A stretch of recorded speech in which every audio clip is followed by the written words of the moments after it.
예, 이제 그 해외 사업 추진 실무에서 지난 시간에 우리가 이제 오리엔테이션 하면서 이제 교재에 대해서도 이야기를 했죠. 그래서 가장 중요한 것이 뭐냐 하면은 우리가 이제 시장을 어떻게 개척하느냐, 이게 제일 중요한 겁니다. 그죠? 그래서 이제 우리가 시장을 개척하는 해외 사업을 추진하는 데 있어서는 일종의 이제 프로그레스가 있습니다.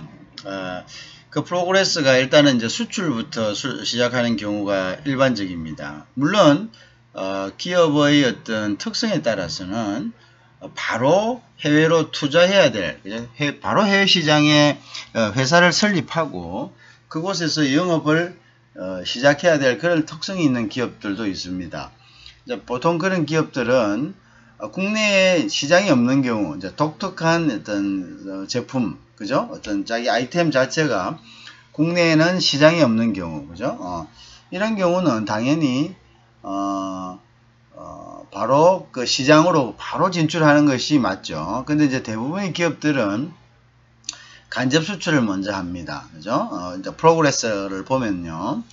그래서 간접 수출이라는 것은 우리가 보통 여기서 수출한다 이렇게 하죠. 바이어가 와가지고 바이어와 수출 계약을 맺고 수출을 한다 하면은 그것이 우리는 바로 수출하는 것, 즉 우리 대부분의 사람들이 이제 그런 부분들을 우리가 직접 수출이다 이렇게 생각하고 있습니다. 그런데 이제 학문적으로 분류하면은 그러한 경우는 간접 수출에 해당됩니다. 왜 그러냐면은 직접 수출이라는 것은 본인들이 직접 해외에 지사를 차려두고 그곳에서 소비자들과 직접 컨택해 가지고 물건을 디스트리뷰션, 유통시키는 그런 이제 형태를 우리가 직접 수출이라 이렇게 이야기합니다. 바이어를 통해서 우리가 대리점이나 일반 그냥 대리점, 물품 대리점, 각자가 사업자를 가지고 있는 이러한 일반 대리점을 통해서 물건을 갖다가 우리가 유통시키는 것은 우리 간접 수출이다 이렇게 이야기합니다. 근데 이제 직접 수출하고 간접 수출의 장단점이 있습니다. 물론 간접 수출을 바이어를 통해서 수출을 하는 것이 보통 일반적인 경우입니다. 처음에는. 그런데 바로 직접 수출, 즉 해외에 본인들이 진출하고자 하는 해외에 바로 자회사를 설치하고 직영 대리점이죠. 그러니까 거기서 이제 직영 대리점을 설치한다는 것은 그곳에 또 그 종업원들을 바로 또 고용을 하는 거죠. 직접, 그죠? 하고 하는 이유가 장단점이 있습니다. 보통 이제 우리가 간접 수출을 하면은 디스트리뷰터, 그죠? 그래서 이제 이런 대리점 계약을 설정하게 되는데요. 이 대리점 계약을 한번 설정하게 되면은 그 대리점은 예를 들어서 우리가 미국에 자동차를 파는 회사다. 그러면 이제 미국에 자동차 판매를 위한 미국에 있는 어떤 기업과 대리점 계약을 체결할 수가 있습니다. 그죠? 자, 그러면은 처음에는 우리가 비용을 들지 않고 시장을 개척할 수 있습니다. 왜냐하면은 그 기업이 기존에 가지고 있는 고객도 있을 거고요. 그 다음 그 기업은 이제 그 로컬 시장, 즉 우리가 해외에 진출하는 가장 큰 장애 중에 하나가 뭐냐면 바로 외국인 비용이란 겁니다. 우리가 이걸 영어로는 foreign cost라 이렇게 이야기하는데요. 그 외국인 비용이란 것은 우리가 모르는 지역에 갔을 때에 우리가 소비해야 하는 비용을 갖다가 외국인 비용이다 이렇게 이야기를 합니다. 그죠? 자, 그러면 우리가 모르는 지역에 갔을 때 우리가 소비해야 될 비용이라는 거, 예를 들어 봅시다. 우리가 여행을 간다고 해요. 어디에? 근데 그 처음 가는 곳이다. 뭐 미국에 예를 들어서 뭐 밀워키 지역에 여행을 간다라고 합시다. 처음 간다 이거죠. 자, 그러면 우리가 가는 방법을 일단 몰라요. 그러니까 가장 일반적으로 알려진 방법을 하겠죠. 그래서 비행기를 타고 간다라고 합시다. 그러면 이제 비행기 비용, 그죠? 근데 비행기 중에서도 우리도 여기 이제 한국에 보면은 저가 항공이 있고 또는 이제 일반적으로 알려진 뭐 대한항공이나 아시아나항공이나 이런 데가 있지 않습니까? 근데 뭐 지금은 이제 가격이 뭐 그리 큰 그건 없지만 저가 항공 같은 경우도 있는데 우리가 그 지역에 살지 않다 보니까 이 저가 항공에 대해서 알 수가 없어요. 그죠? 알 수가 없으니까 뭐 일반적으로 선전되고 있는 이러한 이제 뭐 레귤러한 이러한 것들을 타고 가면은 사실은 비용을 더 줄일 수 있는데도 비용을 줄일 방법이 없죠. 그 다음에 이제 또 그 지역에 도착을 했습니다. 자, 우리가 예를 들어서 그 지역에 사는 사람이라면 가까운 거리나 그죠? 바로 이제 예를 들어서 대중교통을 이용할 수 있는 그런 지역으로 가는데 굳이 택시를 타지는 않을 수도 있겠죠. 물론 뭐 일단은 우리가 경비 차원에서 봅시다. 그건 또 개인적인 성향과 여러 가지 뭐 상황이 있을 수 있지만 일단은 대중교통 지하철을 이용한다. 또는 뭐 버스를 이용한다. 그러면 지하철이나 버스를 이용을 할 수 있는 것도 사실 그 지역에 로컬에 있어야지만 그러한 정보가 있겠죠. 그죠? 그 다음에 이제 밤이 됐어요. 밤이 되니까 이제, 조금 이제 질이 어두우니까 우리가 조금 불안해지잖아요. 그래서 이제, 이거 뭐 어디인가 빨리 들어가야 되겠다. 자. 근데 그 지역에서 잘 아는 사람은 그 지역에 이제 싸고도 안전한 곳을 알 수 있겠죠. 근데 우리는 이제, 그런 것들이 일단 눈에 큰 거리에 있는 것이 아니면 조금 불안하니까 소위 이제 얘기해서 이제 그냥 눈에 띄는 이런 이제 브랜드 호텔에 또 가겠죠. 그죠? 또 거기가 또 안전하고 또 뭐 들어가서 잘 때도 그죠? 여러 가지 치안상의 문제가 있고. 자, 이런 것들을 우리가 뭐냐면 foreign cost라 이런 거죠. 우리가 모르는 지역에 갔기 때문에 우리가 줄일 수 있는데도 줄이지 못한 비용들. 자, 결국 이 코스트라는 것은 기업에 있어서의 코스트는 그럼 기업의 코스트는 그대로 고스란히 다 비용으로 쳐가지고 가격에다가 소비자 가격에 그대로 덤탱이가 되는 거죠.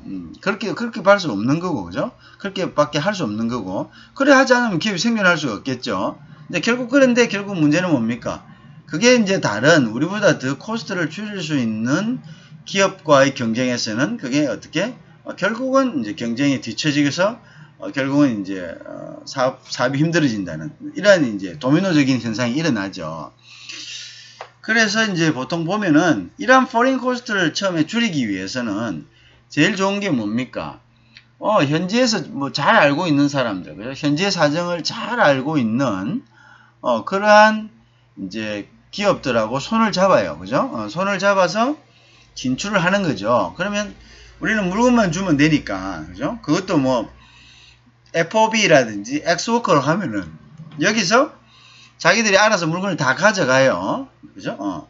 그러니까 이제 공장에 딱 놔놓고 공장 이후부터는 뭐 자기들이 알아서 가져가라 라든지 아니면 부두까지 갖다 주든지 뭐 이런 여러 가지 뭐 방법을 쓰면은 우리가 쉽게 물건을 갖다가 딜리버리 할 수가 있겠죠. 그죠? 자, 그래서 이제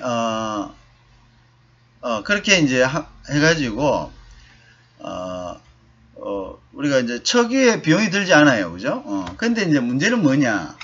이 디스트리뷰터들도 이제 이 계약서를 믿고 이제 나도 이 회사의 것을 내가 이제 예를 들어서 뭐 처음에 디스트리뷰터들이 보통 독점 계약을 달라고 합니다. 그런데 이제 아까도 얘기했다시피 대기업 같은 경우에는 독점 계약을 안 줄 수 있습니다. 왜냐하면 대기업 같은 경우는 꼭 그 사람들이 아니라도 자기들의 물건을 갖다가 유통시키고 싶어 하는 사람들이 있겠죠. 그죠? 그래서 그 사람들은 굳이 뭐 독점 계약을 안 주고 조금 이제 뭐 고려해 보겠다는 이런 조금 이제 배짱 같은 것을 이렇게 이제 좀 더 높은 이제 바거닝을 하려고 하겠죠. 그러니까 이제 그러면 뭐 그냥 뭐 일반 그 대리점이라도 주세요. 이렇게 이제 하겠죠. 근데 이제 그렇지 못한 중소기업들은 보면은 상대가 독점 계약을 달라 그러면은 이거 뭐 보니까 저 사람 어느 정도 그것도 있고 마켓도 있는 것 같고 시장이 좀 밝은 것 같다 이렇게 생각하고 이제 독점 계약을 오히려 이쪽에서 우리 쪽에서 이제 본인 쪽에서 저 좋은 유통 체인을 놓칠까 싶어서 주는 경우가 많습니다. 근데 이제 내가 이야기하는 핵심이 여기 있는데, 그러면 이제 독점 계약을 주면은 처음에는 좋아요. 물건을 가져가 가지고 팝니다. 그죠? 물론 이제 독점 계약을 할 때 중요한 것은 뭐냐면 일정한 볼륨, 즉 세일즈 볼륨, 즉 판매 최소한의 판매량을 갖다가 조건으로 해서 주는 게 좋습니다. 그렇게 해야지만 이 유통 대리점들이 그것을 가지고 열심히 합니다. 아니 그렇지 않고 독점 계약을 한 5년 정도를 갖다가 일단 기본적으로 맺을 수가 있겠죠. 맺어 놓으면은 이 사람들이 이제 처음에는 조금 열정을 가지고 하다가 나중에 이제 가면은 조금 이제 그 열정이 떨어지는 경우가 있습니다. 그죠? 그러면 이쪽에서는 5년 정도 계약을 해놨기 때문에 이제 그거를 갖다가 뭐 법적으로는 막 재촉을 하고 이렇게 해도 사실은 상대가 그걸 갖다 따라야 될 의무가 없죠. 그러면 이제 그 시장이 5년 정도가 그냥 뭐 허송세월 보내는 경우가 있습니다. 그죠? 그런 경우가 있겠죠. 그 다음에 이제 어떤 경우냐면은 너무 잘해요. 정말 잘해요. 이제 했는데 잘했어요. 물건을 잘 다뤄요. 다루고 막 그 볼륨도 좋아요. 근데 중요한 거는 이분들이 나중에 이제 어떻게 하냐면은 AS를 잘 안 해주는 경우도 있겠죠. 그죠? 그럼 AS는 어떻게 하겠느냐. AS. 근데 이제 보통 이렇게 하면은 물건을 팔 때는 싼 값으로 파는데 AS가 이제 결국은 뭐냐면은 계속적으로 이제 그 고객에 대해서 이제 이익을 창출할 수 있는 하나의 소스가 되잖아요. 그래서 이제 AS를 갖다가 본인들이 보통 하려고 합니다. 대리점들이. 왜냐? 본사에서 AS를 해주려 하면 이제 그것도 이제 본사도 이제 그러면 또 사람을 투자해야 되고 그렇게 한다면 간접 수출을 할 의미가 없겠죠. 그죠? 간접 수출을 할 의미가 많이 없어요. 물론 이제 예를 들어서 많은 대리점들이 생기고 이제 독점이 아닌 이렇게 되면 이제 S센터 정도는 이제 나중에 하나 다시 열어 가지고 S를 해주는 경우가 있겠죠. 그죠? 자, 그런데 보통 초기에는 이제 그렇게 하지 않습니다. 그래서 보통 이제 판매자한테 S를 하라 하는데요. 이제 이래 되면 이제 판매자는 그 AS가 이 고객에 대한 수입원입니다. 그래서 처음에 팔 때는 조금 손해를 보든가 아니면 이익이 없이 팔다가 그 다음에 이제 AS에서 이제 그 이익을 이제 빼내는 그러한 업종들이 많습니다. 자, 근데 문제는 뭐냐면 AS를 하면서 이제 돈을 많이 받아버리면은 고객 입장에서는 이게 뭐 한 몇만원 하는데 예를 들어서 뭐 전동 공구를 합시다. 전동 공구 한 4, 5만원 하는데 AS 하니까 한 2, 3만원 들어요. 그러면 이게 뭐 새 거 살까 아니면 뭐 그냥 AS 할까 이런 이제 갈등을 갖게 되겠죠. 그러면 고객의 불만이 굉장히 이제 상승됩니다. 그죠? 자, 그런데 이제 고객의 불만이 상승되는데 문제는 뭐냐? 본사에서 지금까지 이제 그 간접 수출을 해서 비용이 들지 않는다는 이런 장점 때문에 시장을 갖다가 단지 이 유통 대리점에 맡겼죠.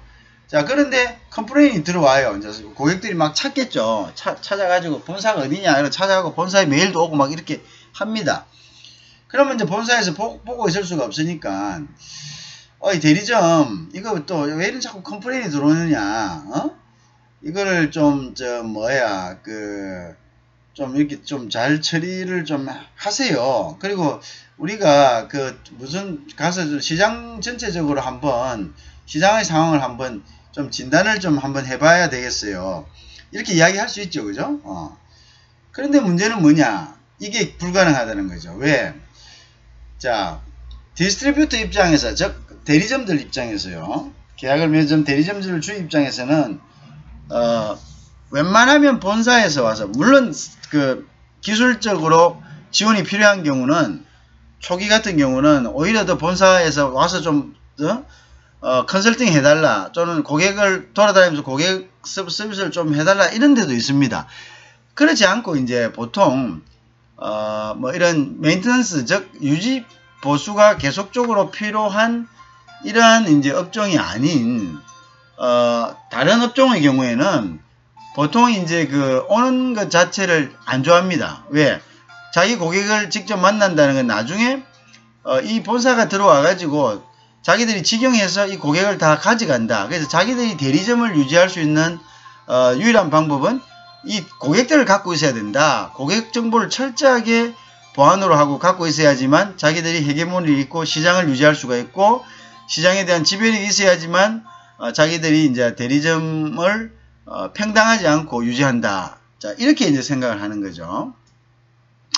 자, 그래서 이제 그 컨택을 못하게 만듭니다. 그러면 이제 이 본사 입장에서는 처음에는 우리가 돈 안 들이고 시장을 개척을 했는데 나중에 이제 고객 서비스라든지 이제 이 좋은 제품이 나와가지고 이제 이게 조금 이제 시장에 가서 설명도 하고 고객을 조금 스포트 기존의 어떤 제품하고는 틀리게 조금 이제 이 뭡니까 스포트를 하고 뭐 이런 여러 가지 방법이 필요할 때는 결국 이제 확장성이 없어지는 거죠. 왜? 대리점과의 어떤 그런 장벽이 있습니다. 대리점은 또 그거를 어떻게 나쁘다고 이야기할 수 없어요. 왜냐하면 비즈니스라는 것은 결국은 자기의 영역을 지키는 거니까요. 자, 이런 상황이 벌어지면은 처음에 간접 수출했을 때의 이제 한계가 장애가 이제 나타나는 거죠. 장단점 중에 하나. 간접 수출은 비용이 들지는 않지만 나중에 확장성이라든지 그 다음에 고객으로부터 직접 대면해서 정보를 구해서 이제 새로운 제품을 갖다가 개발한다든지 여러가지 시장 정보, 즉 빨리 급격하게 변하는 시장 정보에 능동적으로 대처할 수 없다든지 뭐 이런 여러가지 단점이 있습니다. 그것은 중간에 이제 이렇게 유통 판매 대리점과의 어떤 그런 이제 장벽 때문에 그런 거죠. 자, 그런 단점이 있다. 그죠? 그렇지만 이제 초기 비용을 절약할 수가 있다.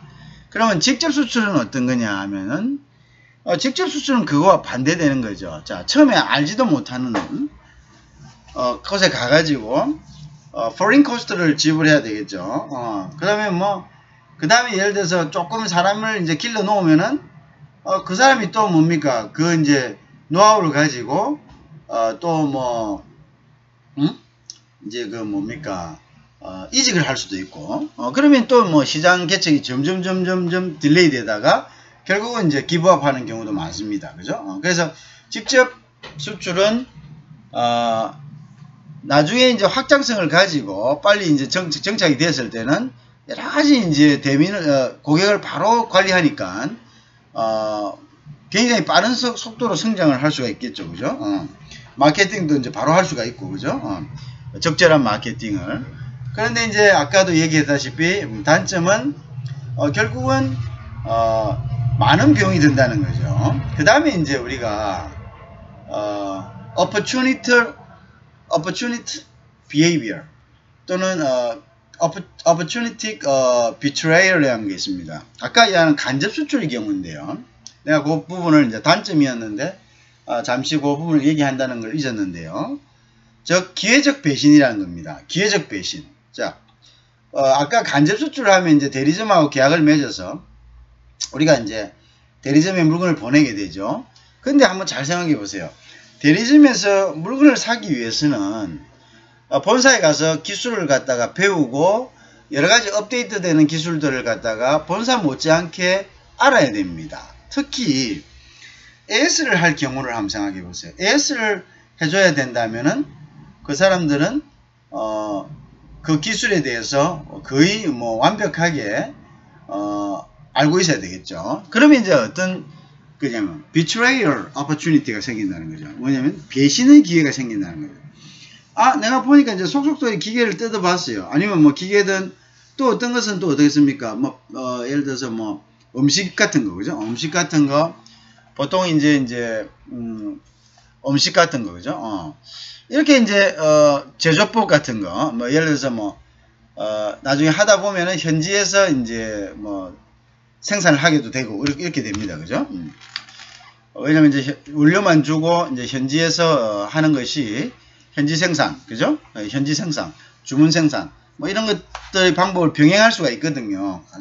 대리점을 하면서 이제 수출 처음에 대리점 하다가 나중에 어떻게 하면 이거 뭐 그럴 거 있나, 우리가 원료를 보내라, 여기서 우리가 생산해 가지고 뭐 그 전부 다 어차피 나가는 건 당신네들 회사의 그거니까, 예를 들어서 뭐 중국 같은데 는 생산해 가지고 현지에서 판다든가, 뭐 그죠? 동남아라든지 뭐 이런 데 있지 않습니까? 뭐 멕시코라든지 뭐 이런 데. 자, 그렇게 하는데 나중에 보니까 이제 이 사람들이 어떻게 됩니까? 이거를 보니 뭐 잘 알게 되는 거예요. 이제 요 뒤에도 이제 우리가 현지 생산이라는 것을 하게 되는데 프로세스가 있습니다. 그러니까 이 사람들이 이제 처음에는 굉장히 태산같이 큰 산처럼 보이던 본사가 나중에 보니까 별거 아닌 거예요. 그래서 이거 뭐 이렇게 우리가 이게 뭐 팔기만 해가지고 영업 마진이나 몇 프로 이렇게 받는 거, 이게 뭐 이거 뭐 때문에 이래 하냐, 우리도 만들자, 이렇게 해가지고 이제 이 사람들이 어떤 레시피라든지 하나의 어떤 이런 기술들을 스스로 개발해야 되는 거죠. 그래서 결국은 그것은 이제 본사의 기술을 바탕으로 해가지고 이제 소위 이야기하는 이제 우리가 이제 조금 속된 말로 하면 이제 봉사가 길 찾는 그런 이제 꼴이 되는 거죠.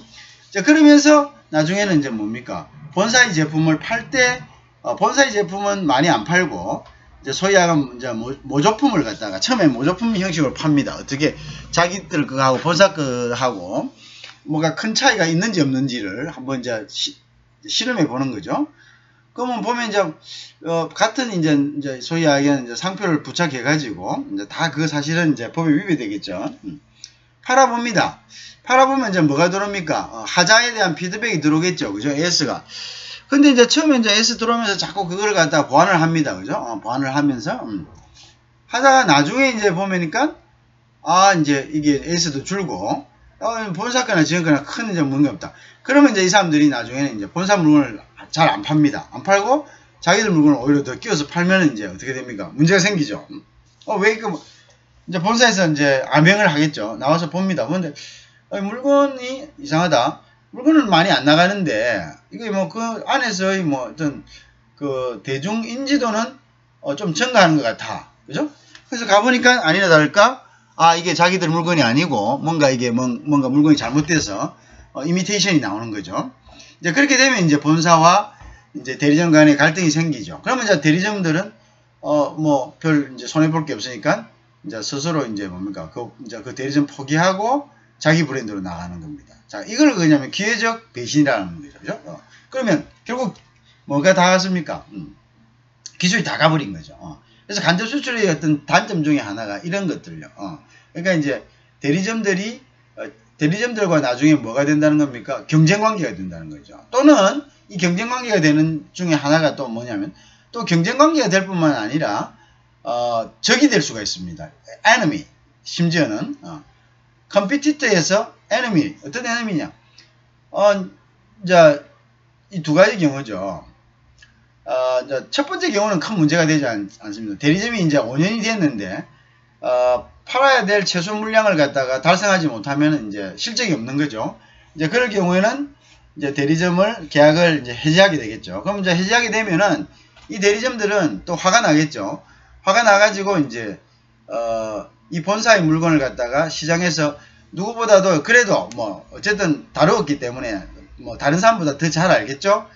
그러면 이제 이 본사 물건의 단점에 대해서 이제 또 공격을 하게 되고, 이렇게 되면 이제 시장에서 적이 돼서 오히려 더 이 본사가 자기의 물건을 갖다가 그 확장시키는데 장애가 됩니다. 그죠? 장애가 되고, 그 다음에 이제 또 한 가지 경우는 잘 되고 있다 이거죠. 대리점이. 그런데 이제 본사가 이제 보니까 속된 말로 좀 배가 아파가지고 그러면 이제 아이고 이거 뭐 저 사람 다 줄 수 있나, 우리 이제 우리 본사가 바로 가자 해가지고 그런 경우 많죠. 그죠? 그러면 자기들이 가가지고 대리점 계약은 이제 5년 다 됐으니까 또 여러 가지 이유로 가지고 그 대리점 계약을 또 다시 이제 말소시키려 하죠. 그죠? 이제 더 이상 연장 안 하려고 하죠. 그렇게 됐을 때는 이제 뭐 우리 어떤 데 보면 이제 직영점하고 대리점하고 같이 있는 경우, 이런 경우가 왕왕 있는데요. 사실은 그게 이제 그렇게 일반적인 경우는 아닙니다. 그러면 이제 적용점에서 그러면 이제 영업하는 사람이 이제 너무나 잘 알죠. 너무나 잘 아니까 이제 결국은 뭐냐면 아까처럼 자기도 이제 그때 가서 이거는 이제 기회적 배신이라고는 하기는 좀 그렇고 그때 가서 이제 좋다 그러면 우리도 우리 브랜드 만들어갖고 너희들하고 같이 경쟁하겠다 해서 이제 또 다른 이제 컴피티터가 되고 또는 시장에서 에너미가 되는 경우죠. 이제 이러한 단점도 있다. 그죠? 자, 여러 가지 이제 단점이 있다. 자, 그런 이제 단점이고 이제 수출이 끝나고 나면은요. 이제 수출로 해서 간접 수출이든 직접 수출이든 잘 된다고 생각합시다. 잘 된다고. 그러면 이제 다음은 이제 또 다른 문제에 봉착하게 됩니다. 다음 문제에 봉착하게 되는 것이 뭐냐면 이제 소위 이야기하는 통상 압박이 들어옵니다. 통상 압박이란 것은 그 나라의 이제 세관에서 들여다보는 거죠. 관세청에서 야, 이 나라 또는 이제 그 나라의 경제 관련 부처에서 이 나라의 제품들이 들어와 가지고 지금 우리나라에 있는 이 물건들을 시장을 마켓 쉐어를 급속하게 장악을 하는구나. 자, 그러면 어떻게 됩니까? 안 되죠. 그럴 때 우리가 이제 보통 이야기하는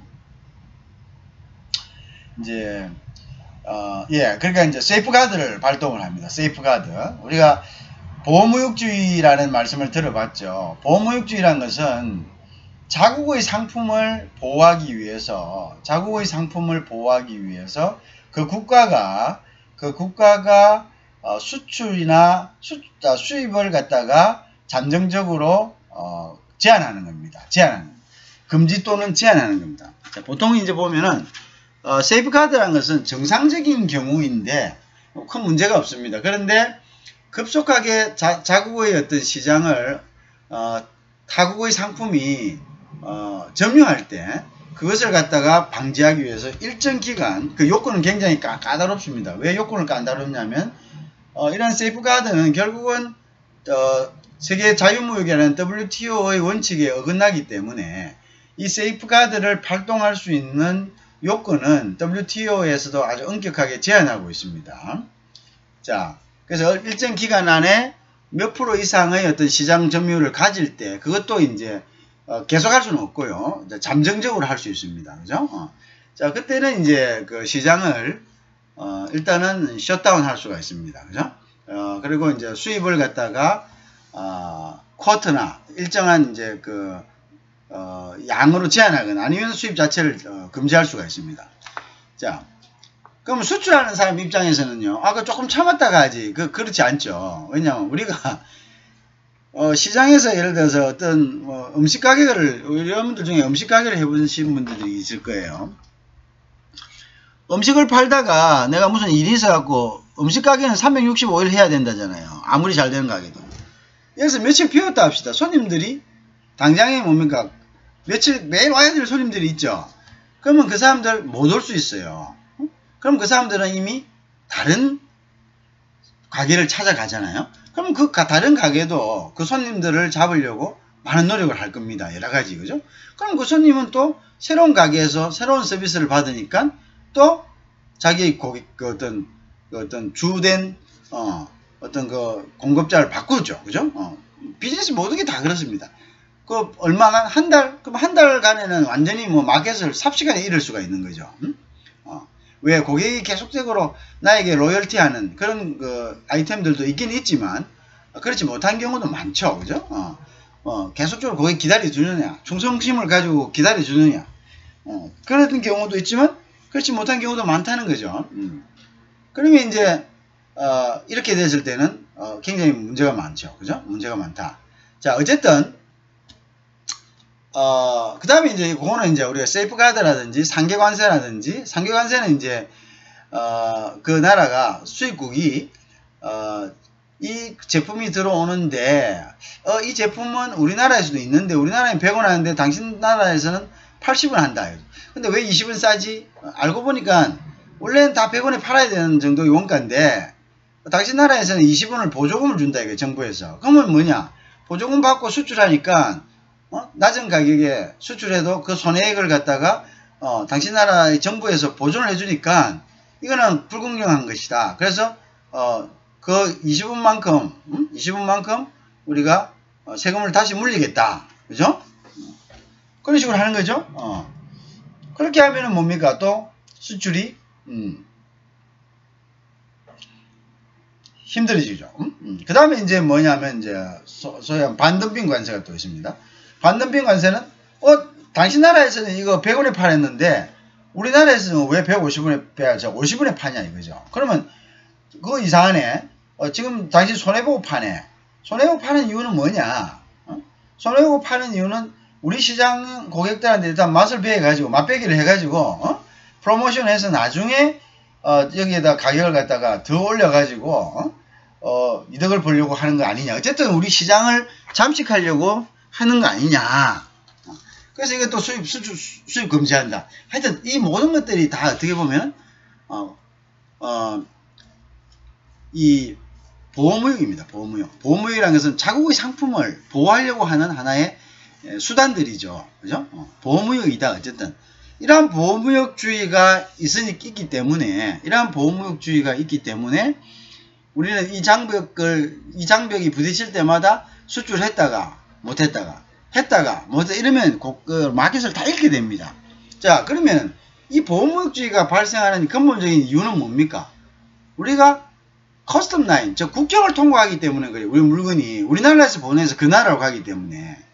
자, 그러니까 이제 방법은 뭡니까? 그러면 이게 방법은 국경을 안 넘고 하는 것이다. 그럼 뭐? 현지 생산이죠. 현지 생산. 자, 그러면 이제 현지 생산을 하면은 국경을 안 넘으니까 이 사람들이 이러한 보호무역주의적 또는 이제 비관세 장벽이라 해가지고 이런 관세 말고 관세를 올렸다 내렸다 하는 거 말고요. 또 비관세 장벽이라는 것은 뭐냐 하면은 관세를 가지고 물건값을 갖다가 조절하는 것이 아니라 관세는 아닌데 관세와 같이 거의 수출 못하게 만드는 거죠. 이걸 갖다가 우리가 non-tariff policy다. 비관세 장벽이다. 관세가 아닌데 관세와 같은 효과를 내서 수입을 제한하고 수출하는 입장에서는 수출이 안 되게 하는 이러한 이제 장벽이죠. 그거는 뭐냐 하면은 이제 여러 가지. 자, 예를 들어서 뭐 이런 거 있죠. 뭐 금역을 갖다가 억수로 엄격하게 한다는 금역. 식품 갖다가 가져왔는데 식품은 우리가 무조건 이제 뭐 수출만 했다가 되는 게 아니고 수입국에서 이 금역을 거쳐야 됩니다. 근데 금역하는데 한여름에 냉동 컨테이너 밖에서 한 일주일만 있어도 사실은 문제가 되는데 거기다가 완전히 막 뱅뱅 있는데 막 서로 이거 가져와라 저거 가져와라 뭐 이거로 안 된다 이거 인정 안 된다 저거 아니 그러니까 사람 진을 빼버리는 거죠. 밖에서. 그러면 사람이 진이 빠져요. 진이 빠지니까 다음에 나 저 나라는 그 나라에서 막 고객들이 물건 좀 주세요 하는데도 안 합니다. 뭐 거기는 물건 팔아서 남는 것보다도 물건 파는 데 들어가는 비용이 우리 더 많이 들어가고 거긴 좀 힘들겠습니다. 이렇게 그냥 스스로 이제 포기해버리는 거죠. 그렇게 만드는 걸 우리가 비관세 장벽이다. 하나의 예를 든 건데요. 뭐 금역이라는 것은 여러 가지가 있습니다. 그죠? 자, 이런 이제 해프닝이 일어나면은 우리가 어떤 문제가 생기는죠? 이런 해프닝이 일어나면은 이제 뭐 우리가 수출 관세 즉 어떤 그걸 넘는 것 자체는 우리가 싫어합니다. 그죠? 우리가 세관을 넘는 것 자체를 싫어합니다. 그죠? 그래서 어떻게 합니까? 그래서 이럴 때는 보통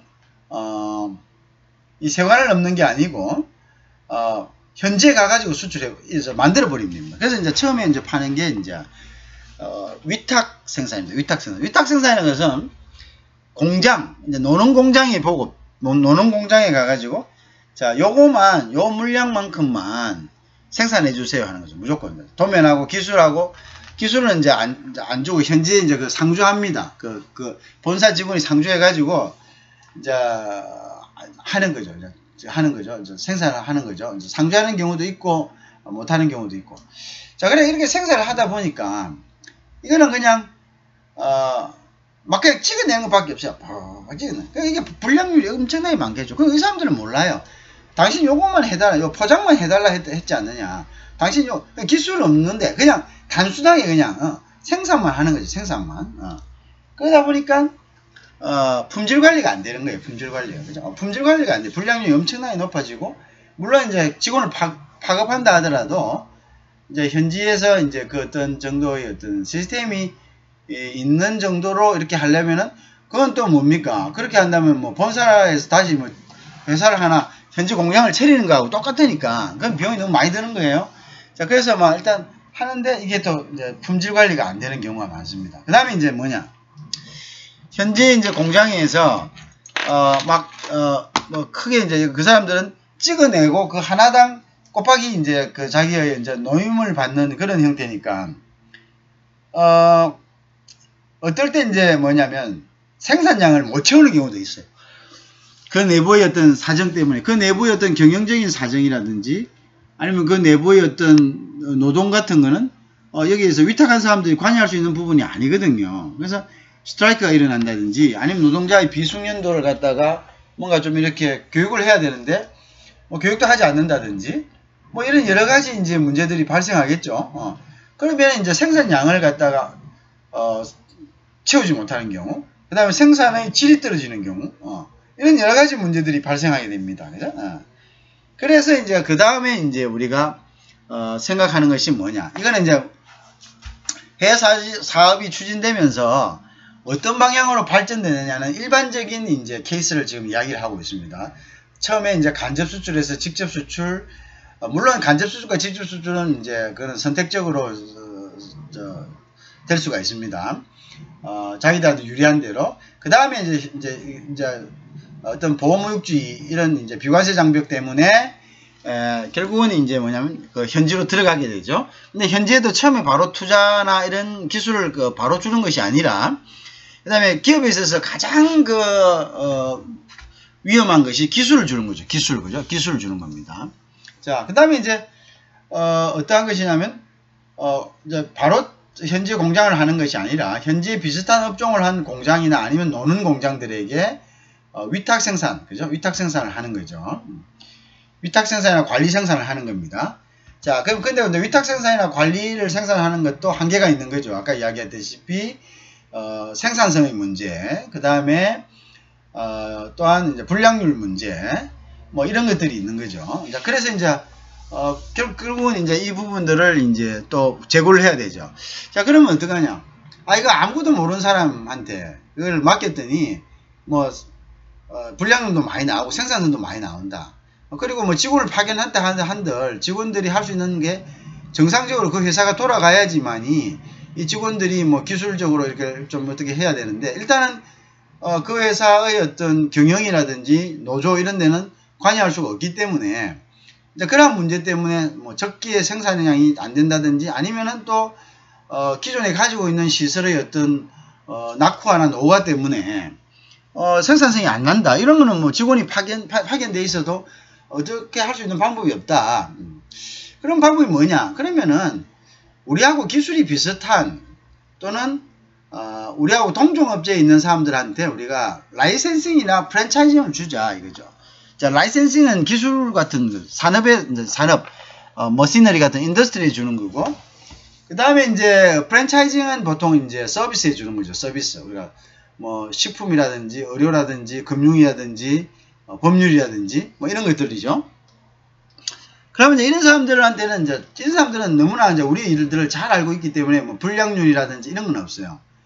대신에 이제 우리가 기술을 이전해주고 거기에 대해서 이제 판매에 대해서 그 기술당 판매당 그 기술 로열티를 받는 거죠. 그죠? 그러면 이제 요거는 이제 어떻게 보면은 조금 직접 수출이나 바로 우리가 이제 물건을 파는 것보다는 조금 이문이 적지만 그래도 이문이 좀 많은 대량 생산을 할 때는 그래도 장난이 아니죠.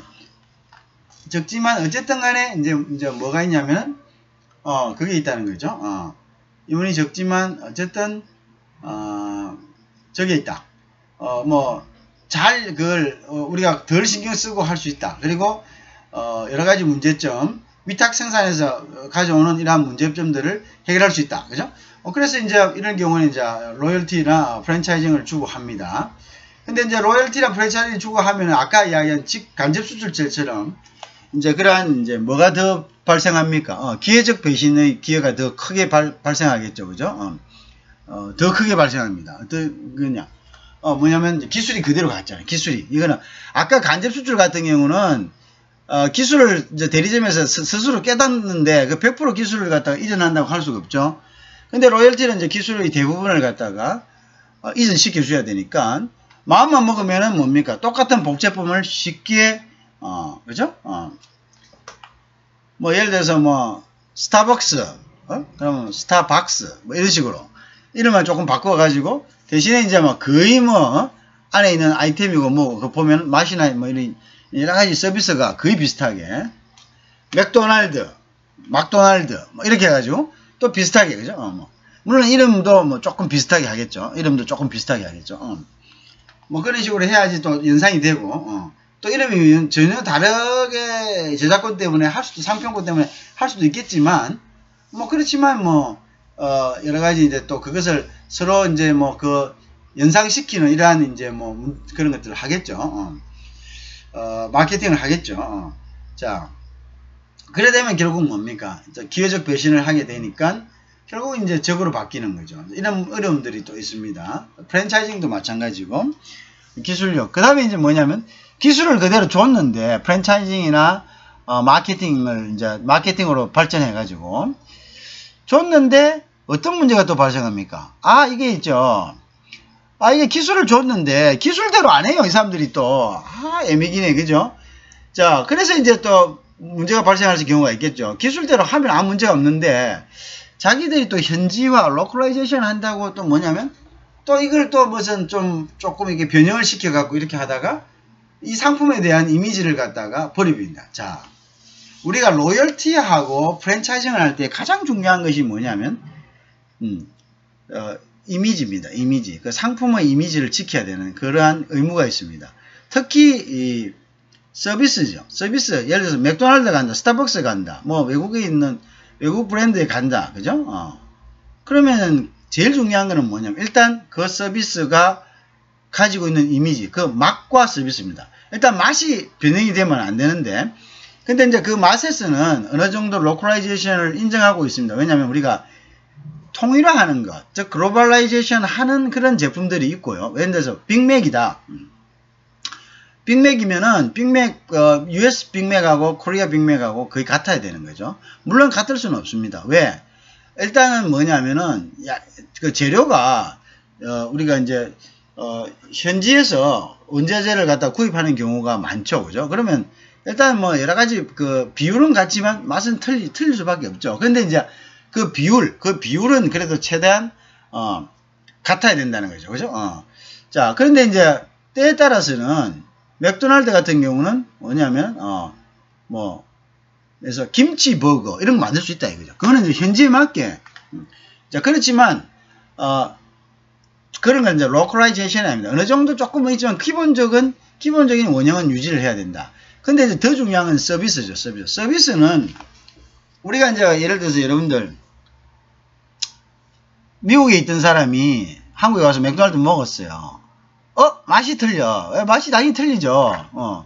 재료가 틀린데 재료를 가져올 수가 없잖아요. 왜 재료를 가져올 것 같으면은 또 그것도 뭐 여러 가지 비용이 드니까 원가가 올라가고 뭐 재료를 가져올 것 같으면은 여기서 쿠킹을 할 필요가 없죠. 그죠? 그냥 뭐 가져온 거 다 덮여가지고 그냥 하면 되니까. 자, 그런데 이제 예를 들어서 여기서 이제 만드는 것들도 있거든요. 우리가 보통 이제 파리바게뜨 같은 경우는 외국 기업은 아니지만 본사가 있지만 경기도에 보통 이제 각각의 대리점에서 뭡니까 대리점이 아니라 그 뭡니까 가게에서 거기에서 뭡니까 현지에서 주는 원료 플러스 자기들 원료를 조금 가미해 가지고 만들잖아요. 만들어서 하잖아요. 그죠? 이제 그런 거죠, 일종의. 그래야지 더 이제 원가적인 차원에서, 그죠? 자, 그러면은, 이제 이러한 부분들에 대해서 이제, 맛은 이제 따질 수가 없어요. 이제 맛은 이제 그런 것 때문에. 근데 이제 서비스가 틀리다. 이 사람들이 서비스, 예를 들어서 이제 요즘 테이블 딜리버리 서비스를 해주잖아요. 테이블을 갖다 주는데 어떤 집에 가면 테이블이 안 갖다 준다 이거죠. 테이블을 좀 갖다 주세요. 누르는데, 이건 셀프입니다. 왜 이러지? 다른 데서, 내가 미국에 있을 때는 아닌데, 자, 우리 초기에 왔을 때가 그렇게 합시다. 초기에도 이제 한국에서도, 야, 테이블에 딜리버리 해주라. 종업원들이 했는데, 테이블 딜리버리 안 해줘요. 그러면 이제 이 사람이 그걸 맥도날드 본사에다가 제기를 하면, 그거는 큰 문제가 됩니다. 왜? 원래 이제 맥도날드가 이쪽에서 대리점 계약을 맺을 때는 보통 이제 맥도날드는 한국에 이제 전체적으로 대리점 계약을 맺고요. 한 이제 총판에다가 그 총판들이 각각 지역에 있는 이제 대리점들하고 다시 계약을 맺습니다. 그래서 지역별로 이렇게 이제 자기 이제 분산시켜서 자 그런데 이제 이게 이제 통일적으로 감독해야 될 거는 일단 한국의 대리점입니다. 총 대리점이겠죠. 근데 이게 안 된다. 그러면 어떻게 해야 되나? 그러면 이제 결국은 부분들은 이제 이 미국에다가 이제 컴플레인을 하는 거죠. 그러면 이제 미국에서는 가장 이제 중요한 부분을 이제 컴플레인을 당한 겁니다. 왜? 이 프랜차이즈와 그 다음에 이제 그 라이센싱은요 기본적인 골격을 유지하지 않으면은 이거는 문제가 됩니다. 그래서 이 사람 서비스를 이렇게 안 했다 이러면은 맛이 없다는 것보다 더 크게 페널티를 받습니다. 저 종업원이 내가 알기로는 이런 서비스가 다른 데는 되고 있는데 여기서는 하지 않습니다. 자, 이렇게 해보면 이제 그게 제일 이제 크다 큰 페널티가 되는 거죠. 그죠? 그게 가장 큰 이제 그러면 이제 그거는 큰 이제 제재를 받게 됩니다. 왜? 당신네들이 이제 미국 맥도날드 본사에서는 이렇게 합니다. 당신네들이 한국하고 이렇게 그 계약을 할 때는 우리가 미국에서 하는 이 서비스, 우리가 서비스의 어떤 매뉴얼대로 당신들 서비스 하기로 약속했기 때문에 우리가 당신들하고 계약을 했는데 이 서비스를 안 한다는 것은 우리 어떤 이 제품의 우리 어떤 회사의 이미지, 즉 이미지가 더 자산의 가치가 크지 않습니까? 이런 이미지를 갖다가 여러분들이 손상한 것이 된 거기 때문에 여기에 대해서는 여러 가지 법적 또는 경제적인 배상을 해야 된다. 이렇게 해서 이제 관계되는 여러 가지 어떤 행위를 한 사람들이 거기에 대한 제재를 받게 되겠습니다. 그래서 그만큼 프랜차이징에 있어서는 물론 그 업체뿐만 아니라 모든 프랜차이징 업체가 제일 큰 이슈가 뭐냐면 프랜차이징은 서비스입니다. 서비스 부분에 대해서 그게 고객을 갖다가 그 서비스 자체도 상품입니다. 그 서비스 때문에 우리가 거기 가는 거거든요. 그래서 이제 역으로 이야기하면 이제 그런 데에서 우리가 뭐 일을 한다고 하죠. 그러면 이제 그 서비스 부분을 정말 잘 지켜야 됩니다. 그 서비스 부분을 잘못 못 지키면 그게 이제 치명적으로 자기가 이제 공격당할 수 있는 하나의 이슈가 될 수가 있습니다. 그래서 그거를 부분은 뭐 어떤데 뭐 저거 했는데 아닙니다. 그거는 그러한 프랜차이즈 부분의 관리인들은 경영자들은 그러한 서비스 부분에 대해서 뭔가가 문제가 생겼다면 그거는 상품을 1년치를 파는 것보다 더 큰 손해를 보게 됩니다. 왜? 사람들이 그 서비스 때문에 올 사람들이 잠재적 고객들이 떨어져 나가면 그 사람들은 그 잠재적 고객들이 1년만 오는 게 아니거든요. 10년 온다고 하죠. 평생을 온다 해보세요. 그 사람 그러면 한 사람이 떨어져 나가는데 우리는 이제 종업원들은 그거를 그냥 대수롭지 않게 보죠. 뭐 자기가 뭐 한 사람 안 오면 다른 사람 믿지 아니죠. 경영하는 사람은 그걸 어떻게 보냐. 이 사람이 평생을 왔을 때는 여기에 전체적으로 평생을 오면 그 사람이 몇 명? 365 곱하기 10년이면 그게 3,600명이죠. 그죠? 그 다음에 예를 들어서 뭡니까? 그러면 30명이면 10,000명입니다. 10,000명. 10,000명의 고객이 떨어져 나가는 건 똑같은 거예요. 10,000명의 고객이. 예? 근데 이제 그 10,000명만 나가느냐? 그 사람이 또 누구가 합니까? 자기 가족도 가지 말아 할 거 아닙니까? 곱하기 5 합시다. 곱하기 5. 그래 보세요. 그럼 또 얼마입니까? 그러면 그게 또 50,000명이잖아요? 그럼 50,000명에다가 기하급수적이에요. 자기 친구들도 있잖아요. 그럼 그 친구들. 그러면 그 잠재적 고객이 엄청나고, 그 다음에 그거로 해가지고 이미지가 전체적으로 또 파급되는 효과, 스프레딩 되는 효과가 있죠. 그래서 보통 보면 뭡니까? 매장이 하나 둘씩 없어지는 거예요. 뭐 매장이 없어지는 거죠. 알잖아요. 그죠? 그러면 이제 그게 자기들한테는 엄청난 데미지가 되는 거죠. 그죠? 그러면 예를 들어서 한 나라에서 또 인식이 안 좋아진다. 그럼 한국에서 그거 안 먹더라. 그러면 또 비슷한 문화권에 있는 나라에서 또 안 먹어요. 그러면 전체 글로벌적으로 또 스프레딩 되는 거예요. 그럼 어떻게 됩니까? 그럼 문 닫아야죠. 그러니까 기업이라는 것이 한순간에 가는 거는 한순간이다. 그러니까 기업의 경영자들은 항상 거기에 촉각을 곤두서고 있다. 그죠? 그런 점. 그래서 이제 이렇게 하다 보면 이제 결국 요점이 뭡니까? 서비스나 기술 부분. 기술 부분, 서비스 부분 균형을 일으킨다. 그러면 이제 안 되겠다. 이거 여기 이 맡겨놨더니 관리가 안 된다. 이거. 이 나라들은 내가 좀 될 줄 알았더니 너무 문화 수준이 낮더라. 그래서 이거는 조금 관리도 안 되고 조금은 자세도 안 돼 있다. 그리고 막 자기 마음대로 이걸 갖다가 막 변형하는 걸 우습게 여기고 안 되겠다. 자, 그래서 우리가 이제 다음 단계로 넘어가는 것이 뭐냐면은 이제 소위 하는 Foreign Direct Investment, 즉 직접 투자입니다. 안 되겠다. 우리가 이제 가자. 직영하자. 가서 공장도 세우고 우리가 종업원도 우리가 뽑고 기계도 우리가 넣고 자 우리가 힘들지만 마케팅도 하자. 이렇게 됩니다. 자, 이제 그 단계로 넘어오는 거죠. 이 단계가 뭐냐면은 직접 투자 단계로 이제 넘어옵니다. 자, 우리가 해외 사업 추진 실무도 이러한 단계를 거쳐서 이제 간다는 거죠. 이러한 단계를 거쳐서 진화되어 있다는 거죠. 그죠? 무슨 알겠죠? 이러한 단계를. 제가 여러분 잘 보세요. 제가 이제 지금 이렇게 이야기를 합니다. 그죠? 물론 뒤에 가서도 이제 정리를 하겠지만, 이야기하는데 지금은 다른 이제 글자들이 안 나와요. 그럼 여러분들이 이 이제 수업을 잘 들어야 되겠죠? 잘 들어야지만 나중에 답을 쓸 수가 있습니다. 그죠? 잘 안 들으면은, 무슨 이야기 했는지 내가 이제 이렇게 물을 수 있습니다.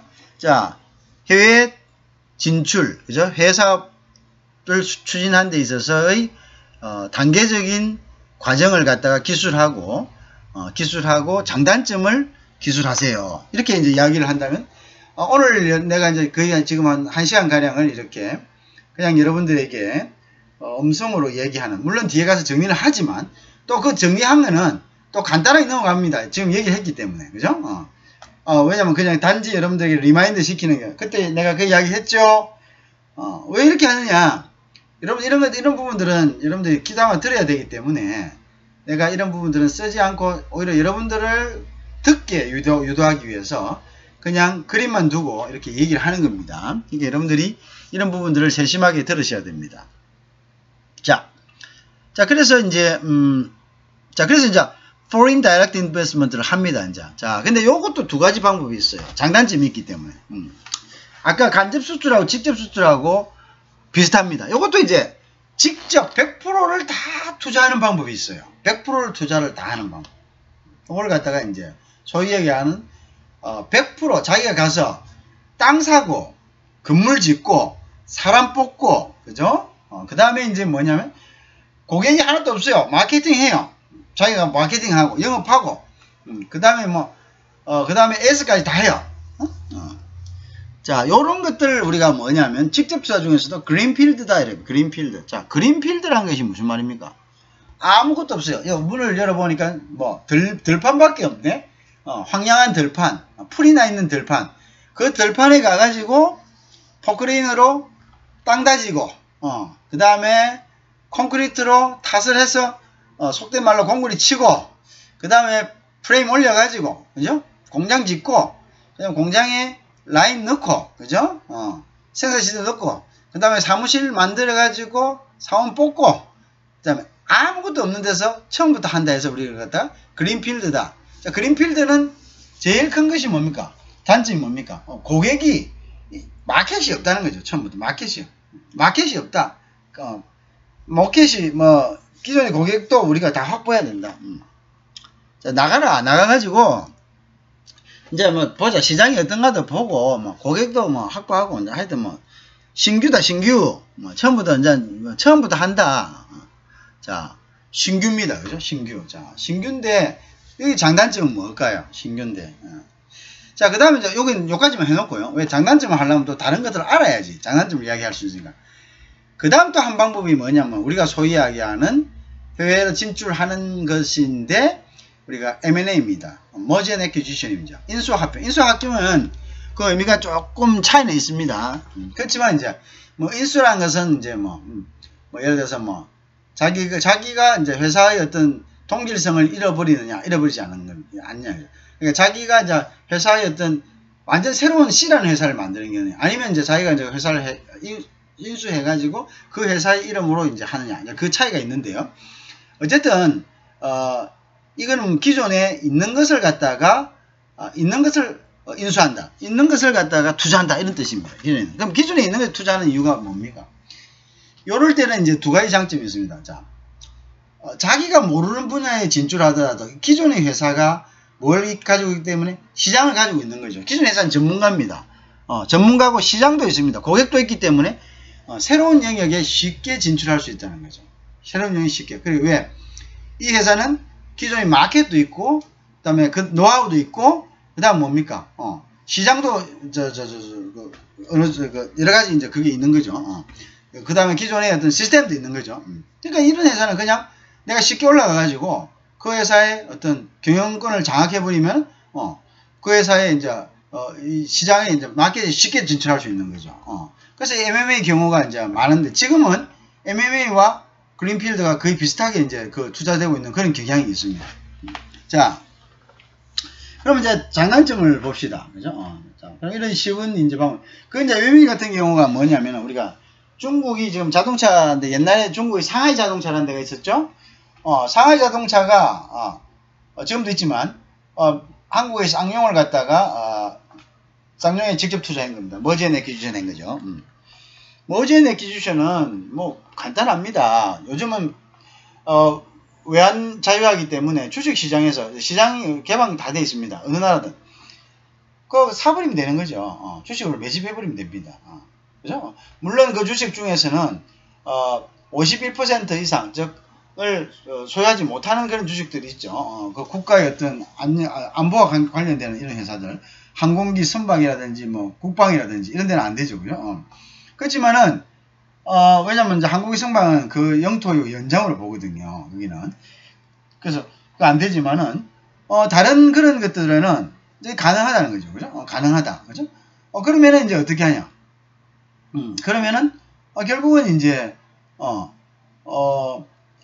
뭐 인수하겠죠. 그러면 상하이라는 회사는 자동차 속된 말로 자자도 몰랐는데 쌍용을 인수함으로써 야 가져와봐, 도면 가져와봐, 기술 가져와봐, 뭐 다 가져와봐. 그러면 어떻게 하면 가져갈 수밖에 없죠, 경영자. 그래서 그걸 가지고 노하우를 갖다가 가지고 그대로 이제 본국의 어떤 기술에다가 적용해가지고 그 기술을 그대로 한순간에 기술을 따라잡아 버릴 수가 있는 거죠. 그런 장점이 있다는 거죠. 자, 이제 그런 것들이 있다. 자, 그런데 이제 문제는 뭐냐? 자, 자동차를 예를 들어 봅시다. 이제 자동차 예를 다른 산업에도 비슷하게 이제 적용될 수가 있겠죠. 장단점이 뭐냐? 자, 쌍용 자동차는 SUV가 주된 거죠. SUV 그죠? SUV 그다음 조금 높고 이렇게 성합차처럼 돼 있는 SUV 이제 그 주된데 우리가 이제 자동차 산업의 어떤 기호라는 것은 한 해는 세단이 많이 팔리고 한 해는 SUV가 많이 팔리고 이렇게 될 수가 있잖아요. 그러면 이제 쌍용은 SUV가 주된 라인입니다. 그런데 올해는 SUV가 많이 팔렸어. 그러면 다음 해에는 보니까 세단이 많이 팔릴 거거든. 그럼 세단을 빨리 우리가 세단으로 빨리 그다음 다음에는 준비하자. 근데 그게 M&A 된 회사에서는 예를 들어 쌍용 같은 데서는 그게 빨리 전환이 됩니까? 빨리 전환 안 돼요. 첫째가 어떤 거냐면 시설 정설을 해야 되잖아요. 그죠? 그럼 시설 정설을 하면 기존에 있는 시설을 뜯어내거나 아니면 더 사야 되는데 그러면 그 비용이 결국은 처음에 했던 것과 비슷하게 되는 거예요. 그죠? 자, 그 다음에 이제 SUV에서 세단으로 넘어간다고 합시다. 그럼 빨리빨리 유동성 있게 안 되겠죠? 그 다음에 이제 어떤 부분이냐면은 노조가 있어요. 노조가. 야, 그럼 우리가 지금 그러면 사람들을 새로 더 뽑는단 말이냐? 안 된다. 왜? 노조 입장에서는 또 자기 기득권을 좀 지켜야 되는 입장이 있죠. 그럼 사람이 많이 들어오면은 나중에 어차피 또 뭡니까? 회사가 매출이 적어지면은 기폭이 항상 플럭추에이션이 있으니까 사업이란 것은 그러면 누군가가 또 잘려 나가야 되는 거고 그 다음에 이제 회사가에서 종업원들이 많이 들어오면 또 상여금도 나눠야 되는 거고 또 뭐 여러 가지 문제가 발생할 수가 있거든요. 그래서 이제 뭐냐면 그 다음에 또 뭐냐 또 라인이 이제 종업원이 정설이 안 된다면 또 문제가 어떤 회사에 따라 틀리는데 자기들이 또 뭐냐면 세단을 만들어야 돼요. 그런데 이제 사람들은 자기가 하는 일만 하고 싶어 하거든요. 특히 이제 우리가 그 경영자가 아닌 입장에서는 뭐 큰 인센티브가 없어요. 내가 이 일을 해도 월급 받고 저 일을 해도 월급 받는데 그럼 내가 뭐 굳이 또 뭐 배워가면서 또 뭐 지금 내가 이거는 숙련돼 갖고 잘 하는데 또 세단 한다고 막 여러 가지를 또 공부하고 또 뭐 여러 가지 복잡한 일들을 해야 되면 안 한다. 안 한다고. 저항에 걸립니다. 조직 저항에 걸리죠. 그러면 이거 가지고 이제 새로운 경영진들은 야, 내가 이거 지금 돈 내가지고 내가 경영권을 장악했는데 왜 말을 안 듣냐. 노사 문제가 또 발생하는 거죠. 그렇게 되면은 마켓이 있어도 오히려 더 그 마켓을 보고 투자를 했는데 그 마켓을 다 잃어가지고 마켓을 다 잃어가지고 뭐 어떻게 됩니까? 결국은 오히려 더 손해를 보는 경우가 있겠죠. 그러니까 유동성이나 융통성이 떨어지는 거죠. 언제? M&A를 했을 때는. 여러 가지 장벽이 있는 거죠. 그죠? 그 다음에 의사결정 과정도 마찬가지입니다. 자, 우리 세단으로 전환합시다 라고 했는데, 물론 뭐 전체적으로 51%를 지분을 가진 대주주가 하자면 해야 되겠지만, 그렇지만 뭐 무조건 밀어붙인다고 협조가 돼야 되겠죠. 근데 이제 기존에 뭡니까? 기존에 또 뭡니까? 의사결정 기구가 있잖아요. 근데 그 사람들도 의견을 존중해줘야 되잖아요. 기존의 어떤 조직원들도. 근데 그 사람들이 또 저항합니다. 그러면 여러 가지 이제 뭐냐면 뭔가를 전환하고자 할 때 뭔가 빨리 됩니까? 아닙니까? 빨리 되지가 않는다 이거죠.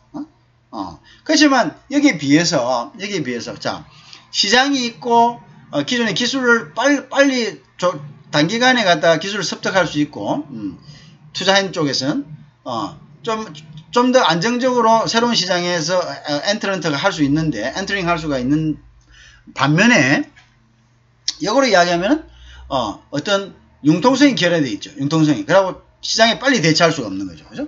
근데 이제 그린필드 같은 경우는 처음에는 어떻습니까? 막 고생하죠. 근데 자, 자기들만으로 이루어진 집단이죠. 처음부터 투자를 자기들만. 그러니까 의사결정도 빨리지겠죠. 다른 회사, 기존에 있던 다른 회사의 구성원들과의 문화적인 차이가 없어요.